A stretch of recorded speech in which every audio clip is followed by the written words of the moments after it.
Nasa pangangalaga na ngayon ng Municipal Environment and Natural Resources Office sa bayan ng Bautista ang isang uri ng kwago o ang Scaps owl matapos mapadpad sa bakuran ni Jefferson Mejia sa Barangay Pugo, Bautista. Kay gandang pagmasdan ang brown na kulay ng nasabing kwago na tila ba parang stuffed toy din dahil sa makapal nitong balahibo. Ang kwagong ito ay personal na dinala sa tanggapan ng Menro nitong January 28 at nakatakda ring dalhin sa Community Environment and Natural Resources Office dito sa Dagupan City upang masuri ang kanyang kalagayan at kung ito ay ligtas ng maibalik sa kanyang natural habitat. Ayon sa website na allaboutbirds.org, ang mga ibon gaya ng kwago ay maaaring napapadpad sa mga lugar na malayo sa kanilang natural na tahanan dahil sa iba't ibang kadahilanan. Maaring dahil ito sa pagbabago ng klima at panahon o kaya'y naghahanap ng pagkain. At minsan din, lalo na kapag bata pa lamang ang mga ito, ay aksidente lamang na napupunta sa ibang lugar.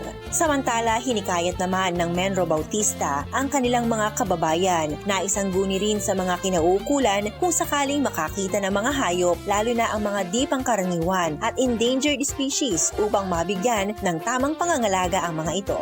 Yan ang ating good news. Ako po si Idol Maya, Tatak IFM.